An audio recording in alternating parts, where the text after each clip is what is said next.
जय हिंद दोस्तों। मैं नीरज मौर्य और आज हम पढ़ने वाले हैं केमिस्ट्री। तो आप जैसा कि जानते हैं कि एक सीरीज चल रही है हमारी, जिसमें हमने बायोलॉजी ब्लड लगभग कंप्लीट कर दिया है। एक दो वीडियो और आएंगे उसमें ब्लड से, जिससे वो सारी सीरीज कंप्लीट हो जाएगी। तो अभी पिट भी आ चुका है, रेलवे ग्रुप डी भी है और अदर एग्ज़ाम भी हैं, तो उनके लिए केमिस्ट्री इम्पोर्टेंट हो जाती है।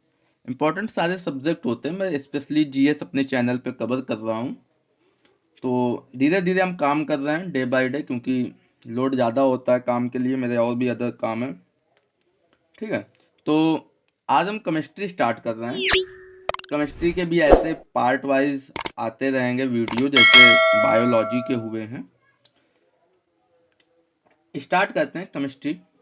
ओके, तो ये सारे जितने भी एग्ज़ाम होते हैं, वनडे एग्ज़ाम जितने भी होते हैं, जिनमें जीएस आती है और स्पेशली उनमें साइंस आती है, उन सारे एग्ज़ाम्स के पॉइंट ऑफ व्यू से ये वीडियो काफ़ी इम्पोर्टेंट होने वाली है।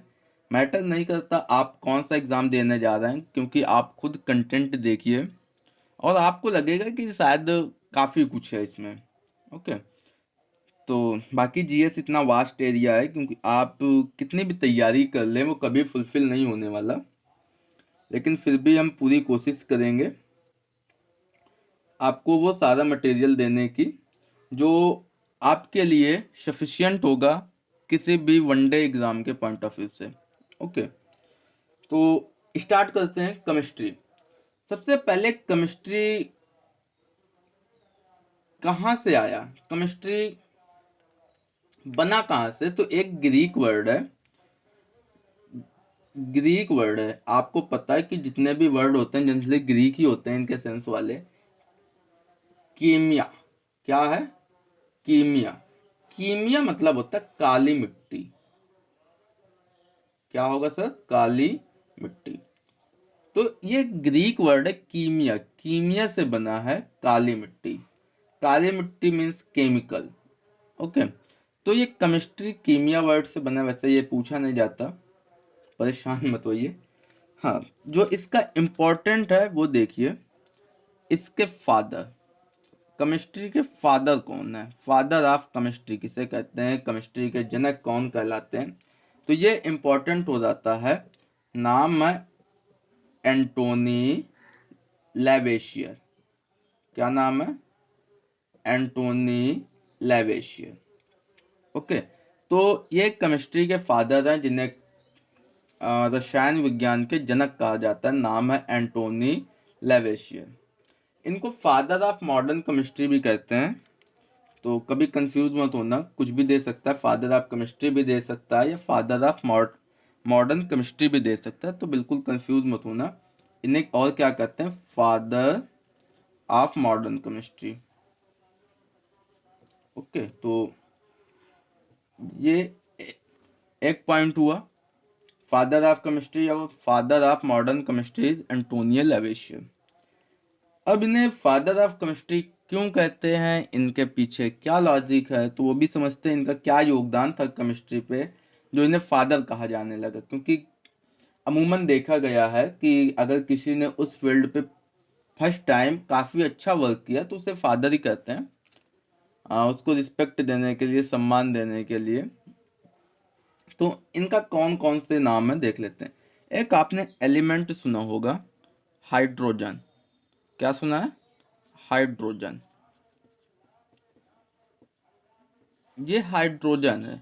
तो आप कहेंगे हाइड्रोजन का क्या हुआ इन्होंने?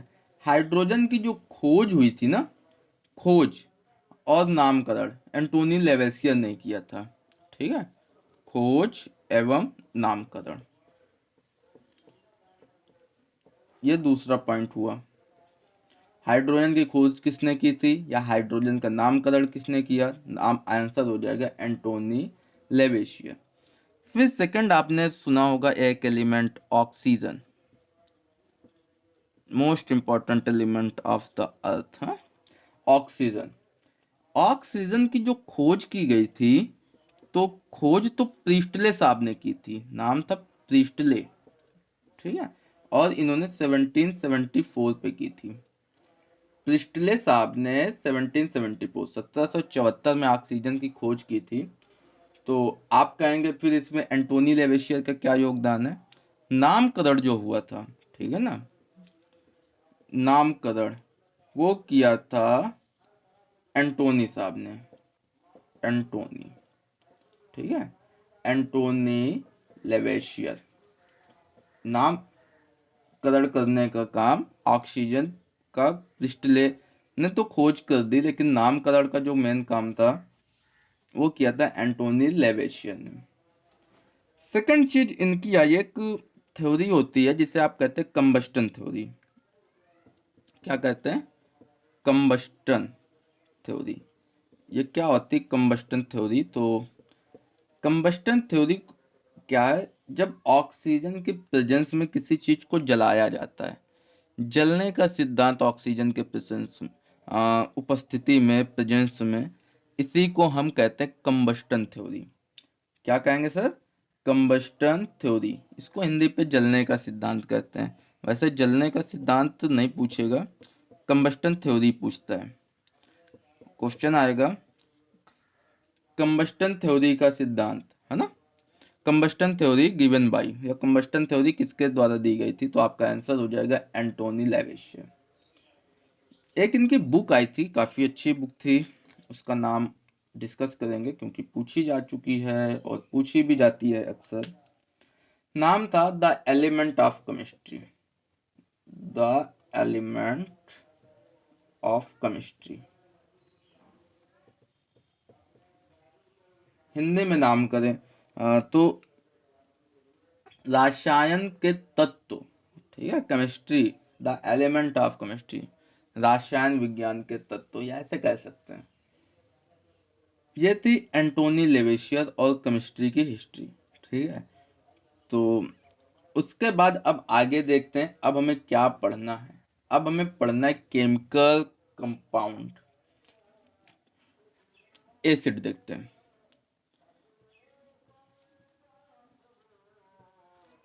क्या होता है एसिड, हाँ, कैसे इसके फंक्शन है, इससे एसिड से कैसे कैसे क्वेश्चन बनते हैं। तो स्टार्ट करते हैं। सबसे पहले एसिड का टेस्ट कैसा होता है? तो इसका जो टेस्ट होता है वो खट्टा होता है। कैसा होगा? खट्टा टेस्ट होगा, सॉर होता है। नेक्स्ट बात करते हैं इसकी पीएच वैल्यू। पीएच वैल्यू कितनी होती है? तो इसकी जो पीएच वैल्यू होती है वो 7 से कम होती है, लेस देन 7। एक पीएच स्केल होती है। अच्छा, पीएच का फुल फॉर्म पूछा जाता है तो मैं बता देता हूँ। इसको कहते हैं पावर ऑफ हाइड्रोजन,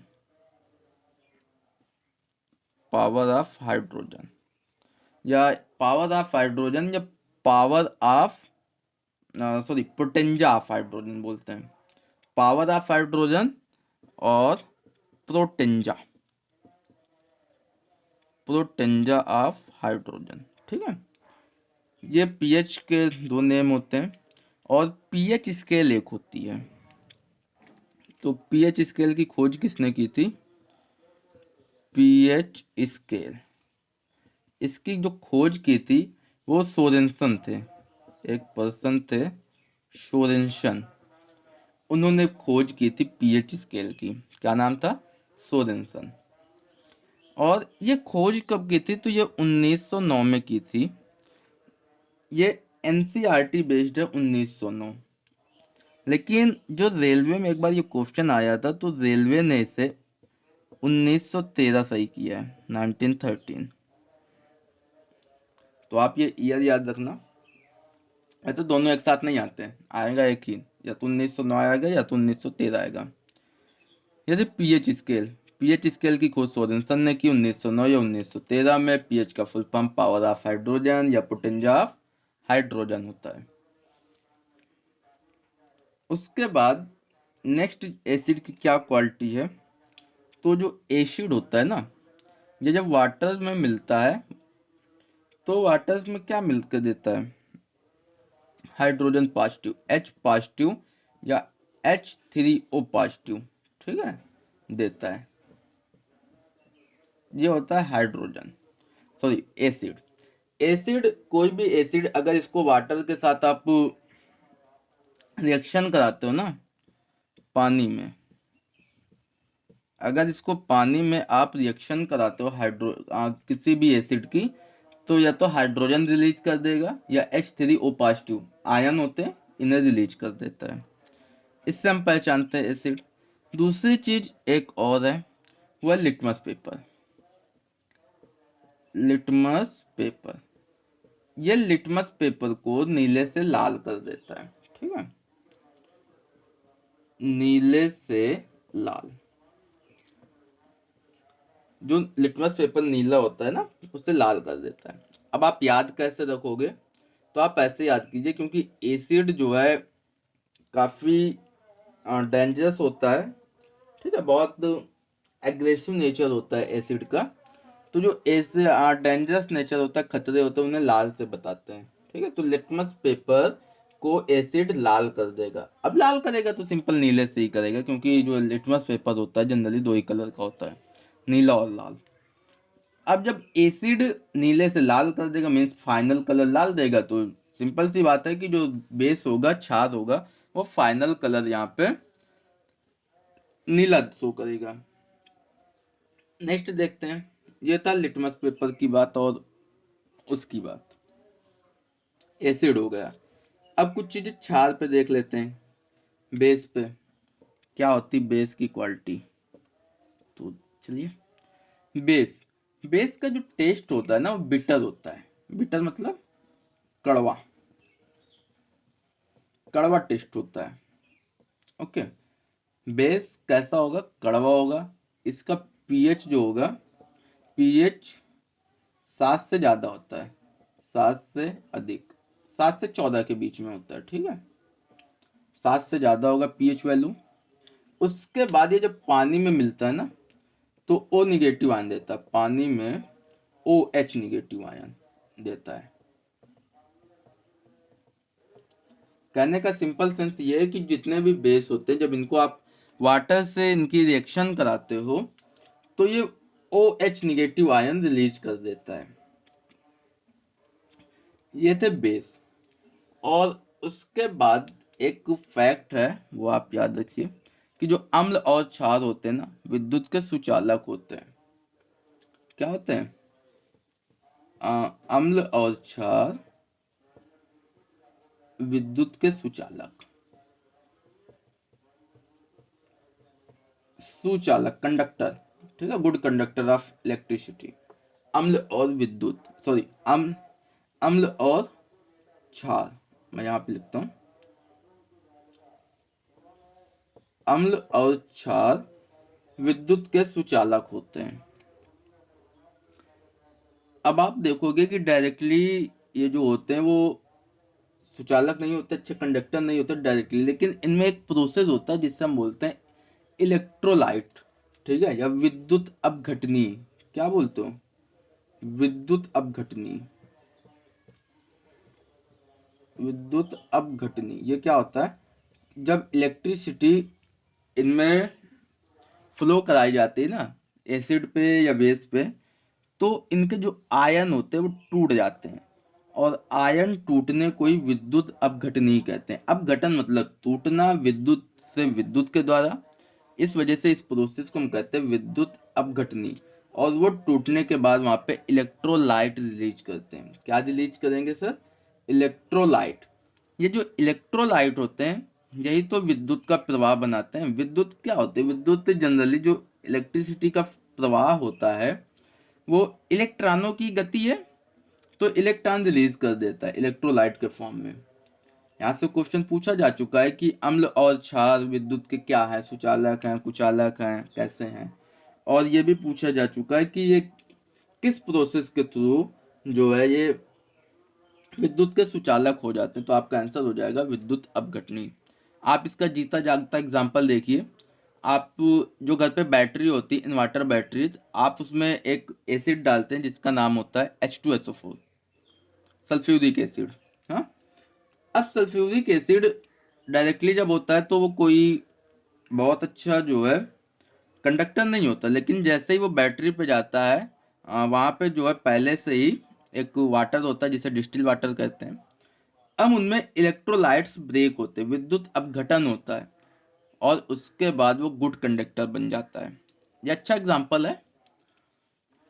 नेक्स्ट है नेक्स्ट जो है वो पीएच स्केल है, उसको थोड़ा सा डिस्कस करेंगे। पीएच स्केल देखते हैं क्या है पीएच स्केल। हाँ, तो पीएच स्केल जनरली ऐसे कुछ होती है, ये 0 होता है, यहाँ पे 7 होता है और यहाँ पे 14 होता है। तो 0 से 7 तक वाले यहाँ पे आपके एसिड अप्लाई करते हैं और 7 to 14 7 से 14 तक बेस होता है, क्षार जिसे कहते हो। ठीक है, अम्ल और क्षार, मैं दोनों लैंग्वेज में आपको बताता रहूंगा। तो ये 0 से 7 तक अम्ल हो जाएंगे और 7 से 14 तक क्या हो जाएंगे, क्षार हो जाएंगे। ये जो बीच में 7 होता है ना, यहाँ पे जो इसका भी पीएच मान, जिस भी कोई भी लिक्विड है, कोई भी केमिकल है, अगर उसका पीएच वैल्यू 7 है तो उदासीन होती है। कैसी होगी, उदासीन, मतलब न्यूट्रल होती है, ना तो वो एसिड ना तो बेस। अब नेक्स्ट आता है कि पीएच, जैसे मान लो एसिड है, अम्ल है कोई, तो अम्ल का पीएच वैल्यू कितनी होनी चाहिए, किसके बीच में होनी चाहिए, जिससे वो ज़्यादा स्ट्रांग हो या वीक हो जाए। तो देखते हैं इसका क्या होना चाहिए। ये एक बीच के मेजरमेंट आप याद रखिए, 3 और 9.5।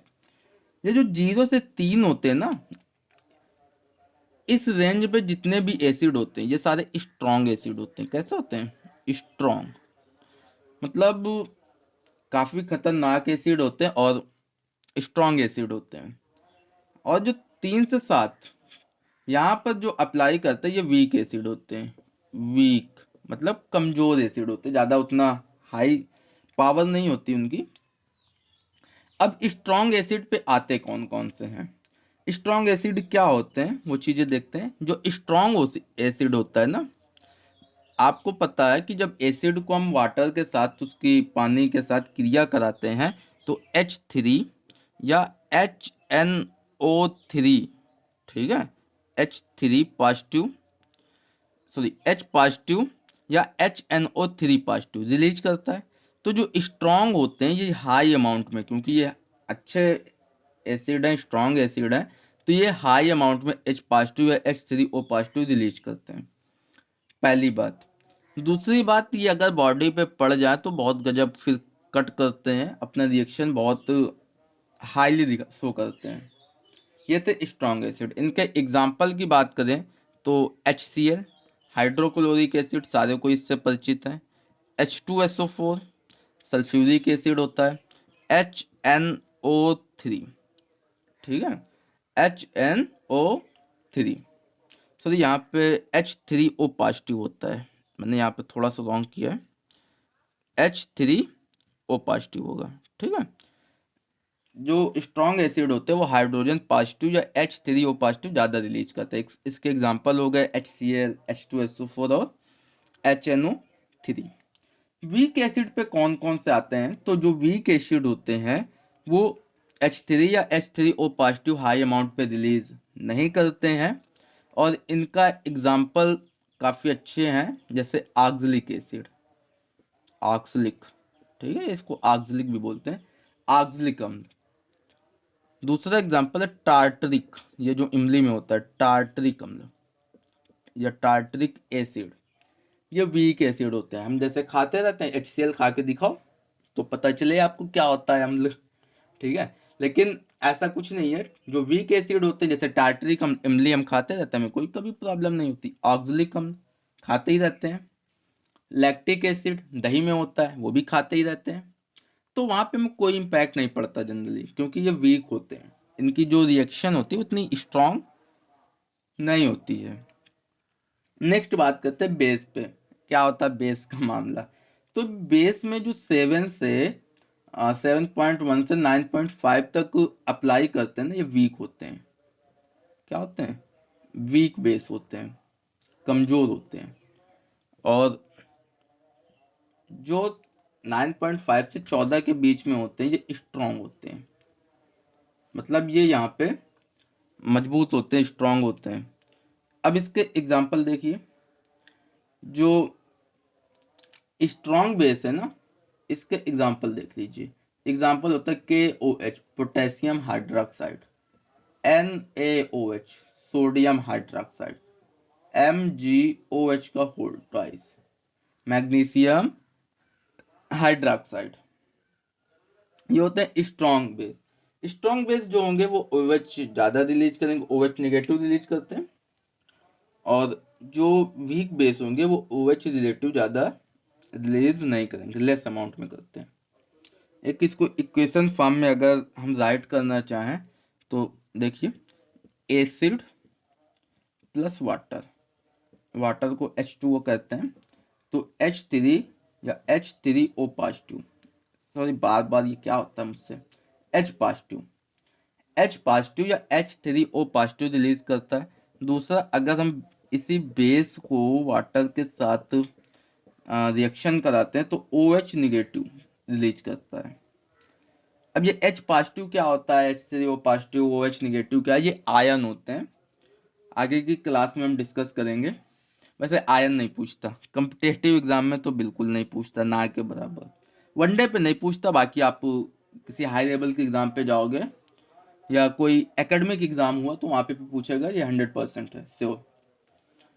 नेक्स्ट बात करते हैं इंडिकेटर क्या क्या होते हैं, पहचानेंगे कैसे आप, सूचक जिसे बोल, इंडिकेटर को सूचक कहते हैं।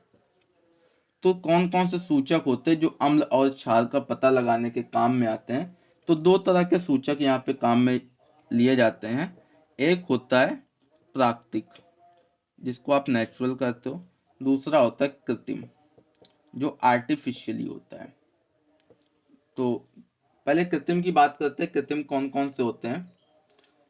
कृत्रिम में आपका आता है मिथाइल ऑरेंज, क्या आता है, मिथाइल ऑरेंज। अब ये कैसे पता करेंगे, अभी डिस्कस करेंगे 2 मिनट में। मिथाइल ऑरेंज, और दूसरा होता है फिनफ्थलीन, क्या होगा, फिनफ्थलीन।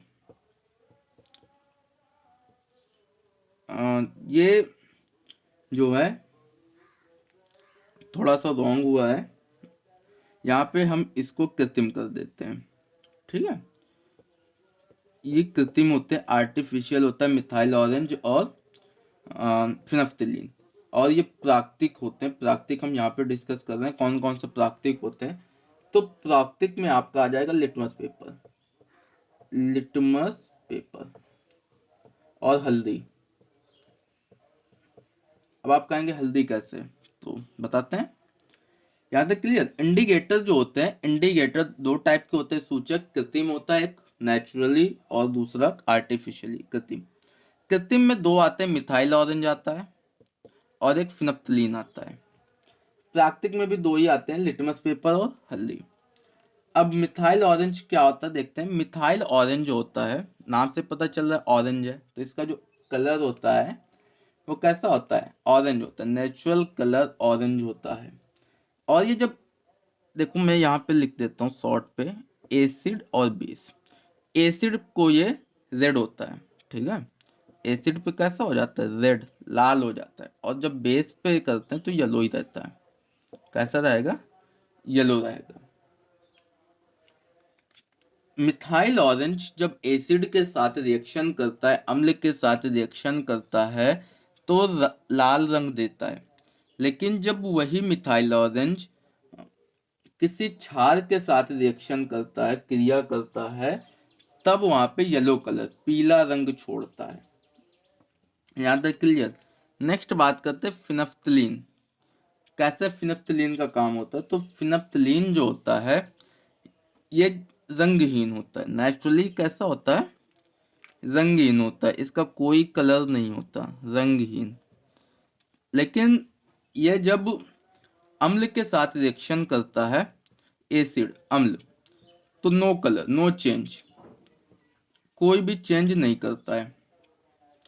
फिनप्थलीन जब एसिड के साथ रिएक्शन करता है तो कलर पे कोई चेंज नहीं होगा, जैसा वो कलरलेस था वैसे ही कलरलेस रहेगा। लेकिन जब ये क्षार के साथ रिएक्शन करता है, क्षार, तो ये पिंक हो जाता है। क्या हो जाता है? पिंक हो जाता है, गुलाबी। क्षार के साथ रिएक्शन करने पर ये पिंक हो जाता है। तो इसका जो फिनप्थलीन का यूज होता है, वो जो 2000 की नोट होती है, आपने देखा होगा 2000 की नोट, सबने देखा है। तो 2000 की नोट पिंक कलर की होती है, उसको बनाने में फिनप्थलीन का यूज किया जाता है। ये टेक्निकल आंसर है, क्वेश्चन है, तो याद रखना आप। कभी भी पूछा जा सकता है, कब एग्जामिनर का मूड खराब हो जाए और कब ऐसे क्वेश्चन ला दे, कोई भरोसा नहीं है। तो आप याद रखेंगे कि जो फिनप्थलीन का यूज होता है वो 2000 का नोट बनाने में होता है।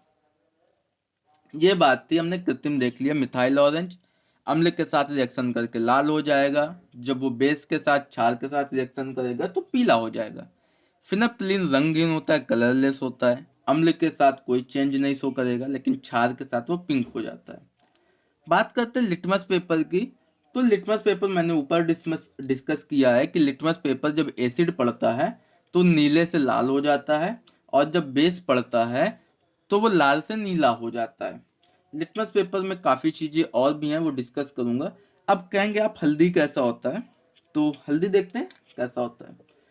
हल्दी आपने अक्सर देखा होगा कि जब आप कहीं शादियों में जाते हैं और गजब की भीड़ होती है, एकदम मतलब भरा भरा क्राउडी सा, तो अगर खाना गिरा आपके कपड़ों पे, स्पेशली अगर वाइट शर्ट है, वाइट क्लॉथ है, उसमें पड़ा, तो कैसा हो जाता है? लाल हो जाता है ना, लाल लाल दिखने लगता है। लाल क्या होता है? वो जनरली येलो कलर का दिखता है, येलो। लेकिन जब आप उसको साबुन से धुलते हैं तो एकदम लाल हो जाता है, गजब का। ठीक है, तो ये नेचुरली शो करता है कलर को, क्योंकि जो साबुन होता है वो क्षार होता है, क्षार होता है। तो जब क्षार आता है ना, क्षार से रिएक्शन करता है हल्दी, तो वो लाल देता है। ठीक है, और वहां पे फिर अम्ल के साथ वो कलरलेस रहता है, ये याद रखना। ये था प्राकृतिक और कृत्रिम, ये मैंने इंडिकेटर डिस्कस किया। अभी हम यहाँ पे लिटमस पेपर स्पेशल डिस्कस करते हैं, क्योंकि लिटमस पेपर से कई सारे क्वेश्चन बनते हैं। लिटमस पेपर देखते हैं।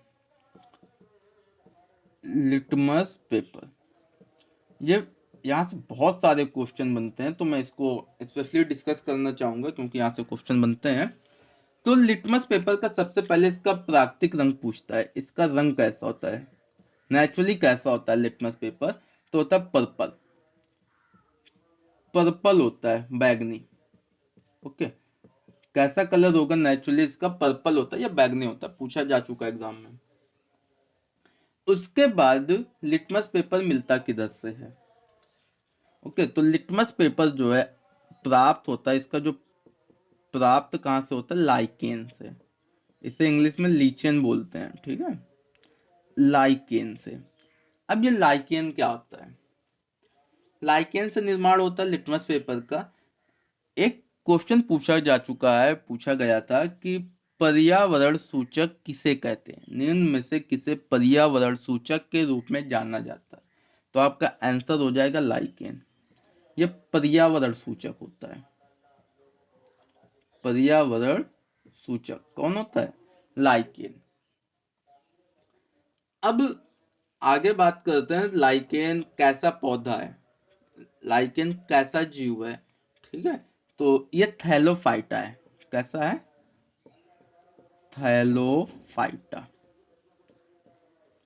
थैलोफाइटा। थैलोफाइटा क्या होता है? थैलस जैसे पौधे, मतलब ऐसे पौधे थैले जैसे जिनका, उनका लीव्स कहाँ है, उनका स्टेम कहाँ पे है, उनकी रूट कहाँ पे, उनमें कोई भी पता ही न कर पाए, तो उन्हें हम कहते हैं थैलोफाइटा। अब ये जो लाइकेन होता है या लीचेन होता है ना, ये एक रिलेशन में रहता है जिसे हम कहते हैं सिम्बायोटिक रिलेशन, सहजीवी संबंध। क्या बोलते हैं? सहजीवी संबंध। ये क्या होते हैं सहजीवी संबंध? सहजीवी संबंध ये होते हैं, आपने जैसे देखा होगा कि ऐसे कहें कि कोई बंदा है वो सरवाइव नहीं कर पा रहा, कोई भी वर्क कर रहा है, कोई बिजनेस कर रहा है, अकेले सरवाइव नहीं कर रहा, तो दो पार्टनर लेके आता है, पार्टनर रखता है, और उन पार्टनर्स के दम पर आधा आधा काम करके वो लोग सरवाइव करते हैं, उस बिजनेस को आगे बढ़ाते हैं। तो सहजीवी संबंध जो होता है या सिम्बायोटिक रिलेशन होता है, इसी का नाम होता है। क्योंकि जो लाइकेन बना होता है ना, लाइकेन में दो चीजें होती हैं। एक होता है एल्गी, एल्गी जिसे आप शैवाल कहते हैं, और दूसरा होता है फंगी जिसे आप कवक कहेंगे। एल्गी शैवाल, फंगी कवक, ये दोनों आपस में मिलते हैं और थैलोफाइटर टाइप का एक लाइकेन बनाते हैं। अब इनका मिलने का क्या काम है, क्योंकि जो फंगी होता है खुद का खाना नहीं बना सकता। आपको पता है कि जो एल्गी होता है ना, एल्गी, इसमें क्लोरोफिल होता है। ठीक है, क्या होता है? क्लोरोफिल पाया जाता है एल्गी में। अब जब क्लोरोफिल पाया जाएगा तो ये क्या करेगा? भोजन बनाएगा, फोटोसिंथेसिस प्रोसेस के थ्रू फूड बनाएगा खुद का। तो ये उत्पादक होता है, एल्गी क्या होता है? उत्पादक। ये खाना बना के दे देगा। उसके बाद ये जो फंगी होता है, फंगी, ये H2O का अवशोषण कर लेता है। H2O मतलब पानी का अवशोषण करेगा फंगी। ये देखिए, हो गया इनका काम। ये है सिम्बायोटिक रिलेशन। सिम्बायोटिक रिलेशन वो रिलेशन होता है जिसमें दो पौधे आपस में एक साथ एक दूसरे की हेल्प करते हुए अपना जीवन, अपनी लाइफ को सरवाइव करते हैं।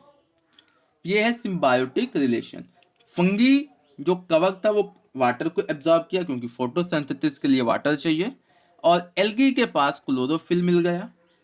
अब इन लोगों ने मिलकर आपस में फूड बनाया और अपना ऐसे ही लाइफ सरवाइव करते हैं। ये था सहजीवन संबंध, सहजीवी संबंध, symbiotic relation, symbiotic relation. Clear? ये थे लिटमस पेपर से बनने वाले सारे क्वेश्चन। आपको कैसा लगा सेशन, और इसमें और क्या क्या सुधार चाहेंगे तो आप कमेंट के माध्यम से सजेस्ट करें। और इसका जो नेक्स्ट टॉपिक होगा, अब ऐसे ही हम इसमें जो अब एसिड आएंगे, जैसे H2O आएगा, H2SO4 आएगा, HNO3 आएगा, तो उन एसिड को हम एक एक डिस्कस करेंगे।